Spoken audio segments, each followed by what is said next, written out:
You guys asked me to show you my build for clearing greater rifts with the Flashfire Speedfarm slash Quinn69's build. My boy.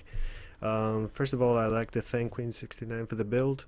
It's super awesome. Not that he came up with the entire build, but because he brought it to our attention because he's so awesome. Okay, so let's start. Here's my gear. That's just standard stuff. It's not the best stuff. You can get much better. There's plenty of room for improvement. Basically, I'm running with 1.5 million damage and 35 million toughness and just a bit of recovery. What I'm gonna do is first I'm gonna clear a normal rift, get a key or a couple of keys, and then go into the greater rift with the same build without changing one single item. Okay, so let's go over the items. First of all, I'm using the Ingium in my cube. Then I'm using the Aquila Cuirass. And then I'm going for a Ring of Royal Grandeur, just like my boy suggested. My cooldown reduction, obviously, it's 46.66%. So it's not great. It's not great at all. So say for example, if you want to get more cooldown reduction, what I would suggest is once you max your Paragon out, which is 10%, is to just put some cooldown reduction on your source.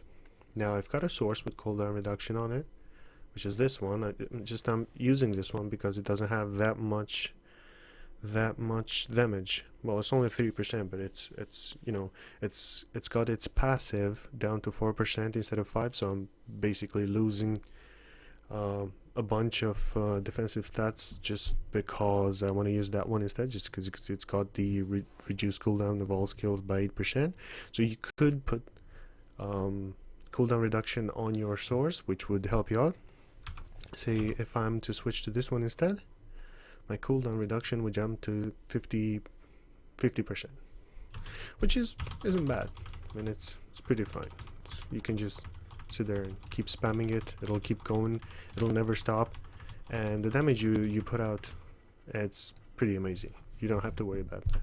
So anyway, I'm using this source because it's got a bit more damage, and because of the passive, which pretty much gives me 5% damage reduction for 6 seconds.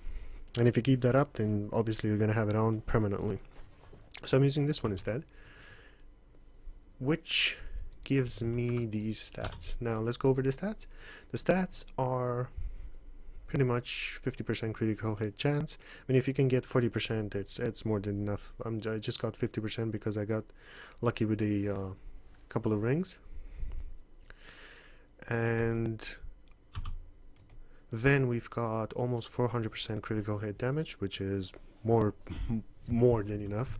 I mean, you can go for a lot higher, but I wouldn't suggest it. Area damage. I mean, I know area damage is good because they fixed it. They fixed it completely in this patch. I've only got 86%, but I think it's plenty, as you'll see as soon as I get into the actual rifts. Now, explosive blast damage, that's 139%. I would suggest get that as high as possible because it's just amazing. I've got explosive blast on my pinions, on my shoulders, and I've got explosive blast on my armor.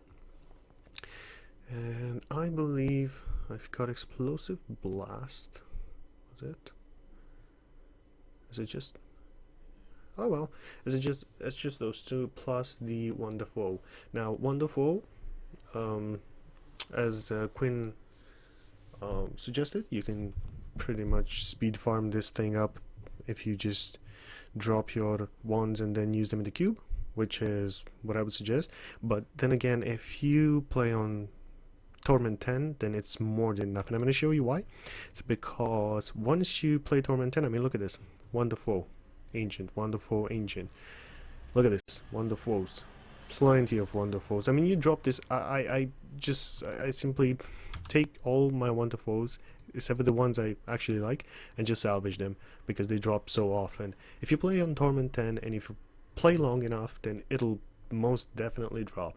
So don't worry about the wonderful, you'll get it. Even if you don't have it at the moment, ask a friend to take you through a couple of Torment 10 rifts and pray that you're lucky, or just simply speed farm it.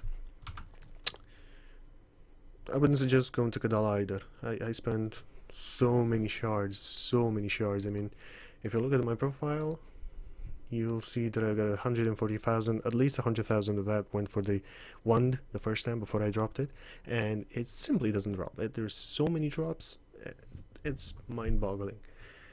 And I would suggest not using Kadala for any of this crap. Simply speed farm it with a cube. Right, now for the rest of the gear, let's see. I've got Fireburst Talons, just as my opinions. It's non-ancient, could be much better, but hey, didn't get so lucky with the drops. Then I've got the helm, which is the Russia helm. It's a pretty good helm, I like it. And any helm which has got critical hit chance 6% on it should do the trick for. It's not even 6%. If you've got 5%, it's okay for this build. So my next item is the Tal Rasha's Relentless Pursuit, which is the ancient set armor. Now it's a must that you put on this thing explosive blast damage, and then just max that out as soon as you can. But if you can, just keep it like it is until you get the 15%, which is needed if you want to push up in greater rifts. I've got the Tal Rasha's Brace, just a regular belt. I kind of like it. It's okay. As you can see, I haven't changed anything on it because I think that it's got everything I need. It's got plenty of HP, because as a wizard you won't have much HP if you want to get a lot of damage. Then I've got the Tal Rasha Stride, the legs. Now I changed for vitality on this because I need some vitality. I mean, you don't want to die in 2 hits or 3 hits, right? You want to stand your ground.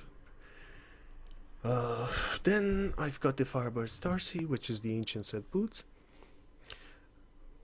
Kinda lucky I got them ancient, but it's perfectly fine if you don't have them ancient. Just skip this step. I mean, you could just get the regular set from the gift, which you receive at level 70 after killing Zoltan Cool on Torment 2 and after finishing Greater Rift level 20, and just use that. I mean, you could use Firebirds as well. You don't have to necessarily use Tal Rasha. It's just Tal Rasha with Firebirds, but it takes a lot longer using just the Firebirds because you want to have to proc your set, and that just lasts forever and ever and ever. I mean, you want to use this the Flash Farm build for the wizard, so there you go. I'm using Nemesis Bracers now. If you noticed, I had an ancient legendary bracer, but I didn't get critical on it, so you could go much higher. I could easily go 56% critical hit chance, which I'm planning to, but because I wasn't so lucky with the drops in Nemesis Bracers area, I'm simply stuck with this one instead. Well, it's pretty good. It's not a bad bracer. It's just that I would have preferred if it had 6% crit hit chance. That's fine. Then again, I'm using Tal Rasha's Allegiance, which isn't ancient either. It's just a standard regular one. Just use anything that's got crit hit damage and crit hit chance on it. I would say that's gonna work perfectly. The sets, the Restraint and the Focus for the Bastion of Will set.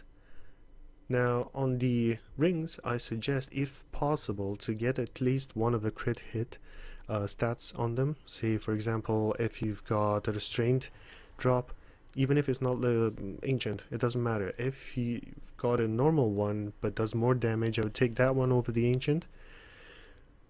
Not necessarily more damage, but when it comes down to crit hit, your build, your entire build is relying on this stat, crit hit chance and crit hit damage. You want to be able to kill things in 1, 2, 3 hits on T10. You don't want to spend too much time killing stuff, and you want to keep on moving. Now, once you've got, if you're super lucky, obviously you're going to get critical hit chance, critical hit damage on like both of the stats on each ring. and you're gonna have a massive boost of damage right here. But like I said, I wasn't that lucky with the drops. And then I've got the Orb of Infinite Depth, which kind of synchronizes with Wonderful, because you're spamming Explosive Blast so much, and I think is the best way to go. I mean, you could use another orb, but it won't give you that much survivability, which you desperately need as a wizard. And as we can see right here, I've got no Call the Suns to spare on any of my items. Basically, I haven't leveled up any gems for my armor, for my build.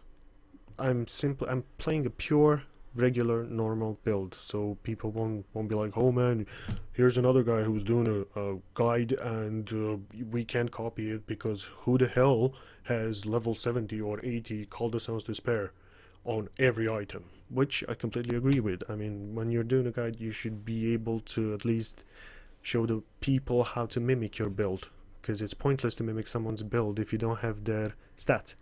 I mean, you can have the mirror build, the perfect build, and you'll end up doing nothing because you simply can't keep up with them. I mean, someone who's got 3 million damage will over damage you and will make a build work that you can't possibly ever hope to even start. Now, as for the gems, I've got the Bane of the Trap, I've got Esoteric Alteration, which is a must. This gem is a must, especially in Greater Rifts, because you will get hit like a ton of bricks. You don't want to die in 1 hit or 2 hits. You want to use Esoteric Alteration. It's your mojo. Combine that with your Diamond Skin and you're good to go. And last but not least, I've got the Bane of the Stricken, which is a superb gem. Well, you only want to use this gem in Greater Rifts, because as we know, if there's no Rift Guardians, then this gem is pointless. Yeah, sure, it does what it does. It's got a cool passive, but it's not that strong. There's more powerful gems if you want to go to the route of damage or survivability or whatever. There's a huge variety of other gems. So I'd suggest, if you're going for Greater Rifts, just keep this on. Just keep this on because you will need it. Now, what else have I got here? Okay, it's just a standard regular build. No Call the Suns, no none. I've got a white gem on my helm, which gives me cooldown reduction. Then I'm going for full intelligence because, hey, we want more damage. And I'm also using the Enchantress because she's got a nice weapon, and she's gonna give me a damage boost. See, if I dismiss her, my stats will drop a bit. There you go. And if I hire her just now, you're gonna see my there you go. So it's not that much, but it helps. Trust me, it helps. Like, every little helps. So you want to get the Enchantress and have her using the Hand of the Prophet. I'm using Hand of the Prophet. You could use any other Enchantress focus, but I'm using this one because she gains access to all her skills, and it's crucial. It's vital that you've got something similar to this, because she can cast all her spells, which is very good, especially when you get cornered up or you get surrounded by enemies and there's nowhere to go, like your teleport won't reset, something happens and all of a sudden you can't dash out enough damage. You need to get in, get out, do some damage, make sure you don't die. Now, if she keeps casting her skills, you won't have any problems with that, because she'll keep making chickens left and right. She'll keep spamming her buffs, and she'll keep making other monsters fight for you instead of the enemy, which is super. As for her build, it doesn't really matter. I've just got some standard stuff. They're not even fully ancient. So let's go into a normal rift, farm a key.